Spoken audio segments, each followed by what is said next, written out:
What's up, YouTube peeps out there in YouTube land? You already know I'm trying to get these videos out. I want to share something with you guys. I am the niece of James Brooks, NFL. He played for Cincinnati Bengals. He played for the San Diego Chargers. He went to Auburn. I am the niece of James Brooks. Go look it up. My uncle played football. And I have a story with this, and I'm not going to cry. Okay? I'm not going to cry. But anyway, um, I can remember, you know how it was back in the days, and this a story about myself. Y'all remember back in the days when how parents, our grandmothers and stuff were raised, how they struggle living in the old houses, and back then it was rough. You know, it was rough. And my granny had 12 children. Okay, 12. 6 boys, 6 girls. That's amazing to me. That's amazing to me. Okay. So one of her one of her sons passed away. I think he was like 4 or 5. He fell out the truck, and when he fell out the truck, the he rolled his head got squished by the front tire, front or back tire. I wasn't born then, so I don't know. And then she lost that son. Then I had an uncle that passed away back in 2000. Okay, that's her child number 2. Then my mother passed away. First girl, that's 3. So she lost 3 kids out of 12. But anyway, my grandmama had 12 children. All of them stayed in one house or whatever, whatnot. My uncle went into the military. My other uncle, 2 of my uncle went into the military. But the thing is, y'all, this blessing was, but it didn't go through. My uncle Anderson, he was going to be playing for the Atlanta Falcons back in the days. My uncle Charles, he was going to be playing for Dallas Cowboys. My uncle Nathaniel, I can't remember what team he was going to be playing for on the NFL football team. My uncle James, he did succeed in his career, and he played for the teams I just mentioned. Y'all, I'm not lying. I got receipts. That's my uncle. But the only thing I'm upset about is I took all the books and put them in the storage room. But the only proof I do have is that my uncle did play for this team. This is my jersey. Okay? Y'all see? This is my jersey. Let me show y'all something else. This is my uncle's signature. Okay? That's my uncle. No cap. So, like I said, I went and took all the books and put them in the storage room of matter of fact, let me see. I took it down. I was gonna show y'all a picture of my granny. I don't have it. I took it down as well and put it in storage. But anyway, you guys, y'all enjoy this video. Like I said, this is my uncle. This is the team he played for when he was in high school in my hometown, Warner Robins, Georgia. This is it. This is the number he wore in high school, and as y'all can see, this is the number he still rocked it when he went to NFL. So I'm not lying, you guys, but y'all check that out. Miss P. This is when my grandson played for Warner High School as well, and Warner High School made this shirt for my mother because of the honor of my uncle, and my brother played as well for this same exact team. My uncle played for him, my brother played for him, my grandson played for them. This the team out of my hometown. It's a very popular school, Warner Robins High School, and it's a demon, one of them demons, you guys. This is why I love red so much.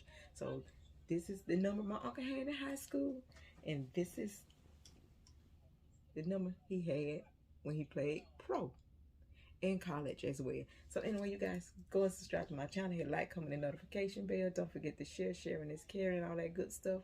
And enjoy this video I'm about to get ready to present to y'all of my uncle when he played football for whatever team whatever team about to get ready to be showing. Okay, you guys, I'm gonna end my video with live, love, laugh, laugh, love, live, peace, love, and hair grease. I'm out of here, you guys. Bye. Enjoy the video.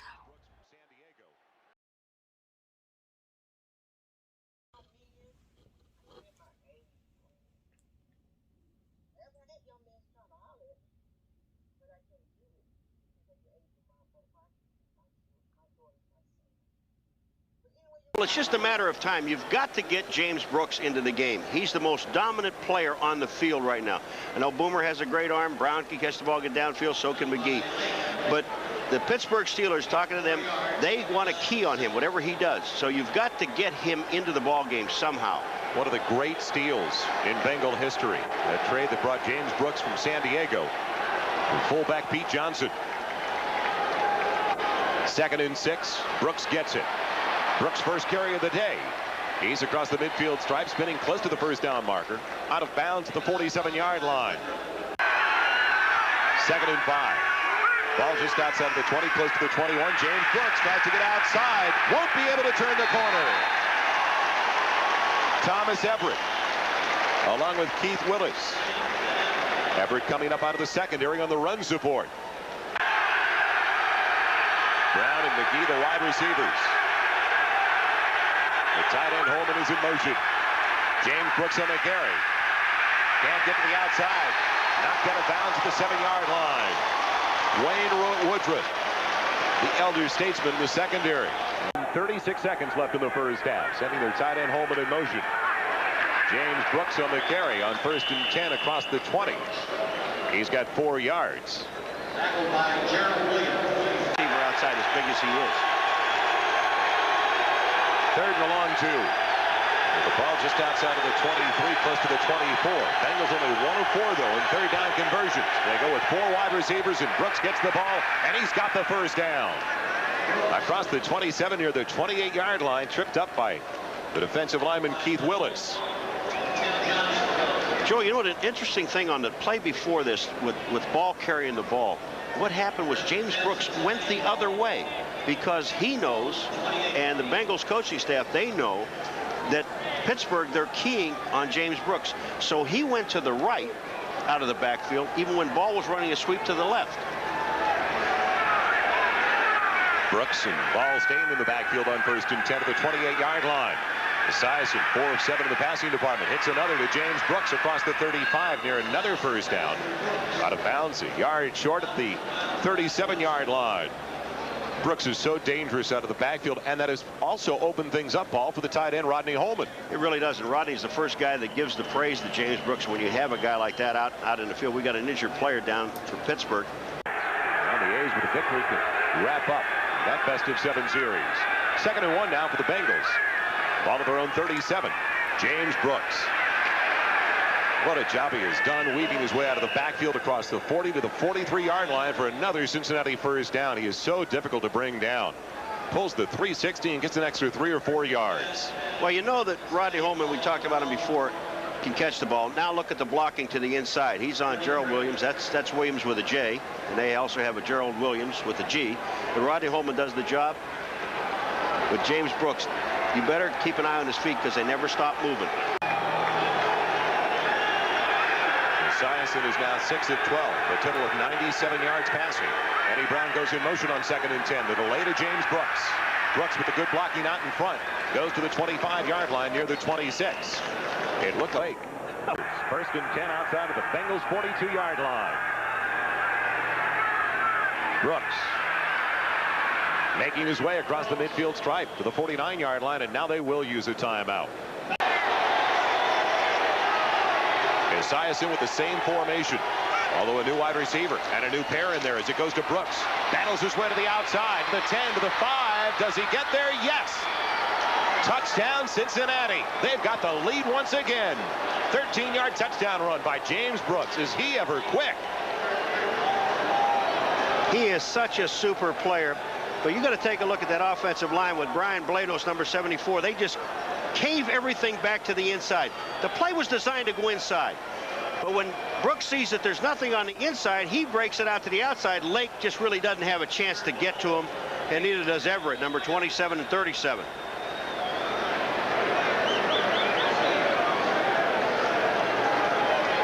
Leading rusher this year for the Cincinnati Bengals. Bengals truly have not tried to run the ball all that much in the second half of play. They will this time, though, on the counter to James Brooks. Turns it in, wanted to go with the sweep, angled it inside for a gain of about 5. Near the 29-yard line, tripped up by Gerald Williams, the outside linebacker, the rookie from Purdue. Rodney Holman has done it all today. He's an excellent pass receiver. He's also a pretty good blocker. Now here he is on Willis to the inside. That's his job. He just caves Willis to the inside. Keith Willis had no place to go but on the ground. Hardy Nickerson, number 54, is the guy that really made the play, even though he didn't. First and 10. The ball close to the 39.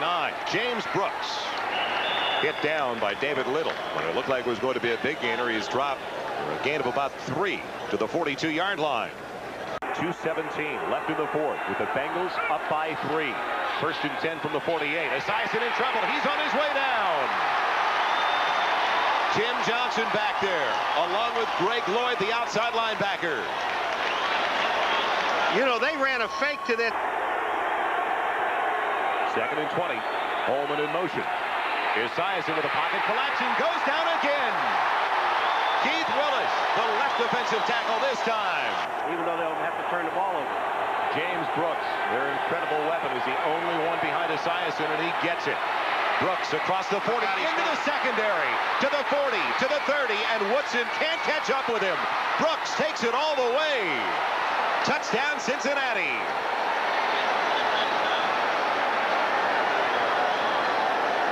A 65-yard run by James Brooks. Well, I told you that what they're going to try to do is run the ball, and they only had one guy in the backfield, and that was James Brooks. And just to pick up some of that yardage, get the clock moving. But James Brooks, you talk about a great run. There's only one guy in this field that really could catch up on him, would be Woodson. And once he breaks it through here, the only guy that really has a shot at him after that fake, and he just runs directly by Everett, is Woodson. And Woodson gets him by the shoulder pads, can't bring him down. No one else is going to catch him. And that's touchdown. That's 6. Doesn't hurt your average either. It doesn't. Boy, it sure breaks the back of this Pittsburgh Steelers team. That defense played so well for so long. But it's a 60-minute ball game. And a sigh of relief from the gentleman on the field right now, the place kicker Jim Breach, who had missed the extra point when the Bengals had taken the lead earlier, 16-10. He comes through this time. Minute 49 left, and some breathing room now for the Cincinnati Bengals. For 127 yards today and 2 touchdowns for James Brooks, as he just busted it wide open before we broke away on that 65-yard touchdown run on 3rd and 27. Time now for the Most Valuable Player Award, sponsored by Budweiser. He wrapped it up in a hurry, and today's MVP is James Brooks from the Bengals. Budweiser will make a contribution to the United Way on behalf of today's MVP, selected in this contest. You give an awful lot of credit to that offensive line, because the Pittsburgh Steelers are sitting back there knowing there's only one back in the backfield, and that was James Brooks. And if they're going to hand the ball off, he's the only guy that can get it. Thomas Everett, number 27, is one of the safeties for the Pittsburgh Steelers. He missed the tackle almost at the line of scrimmage. And once that happened, because the Steelers were all up in close, and the wide guys, the corners, and the other safety were spread out, that man there missed the tackle at the line of scrimmage, and it was all over.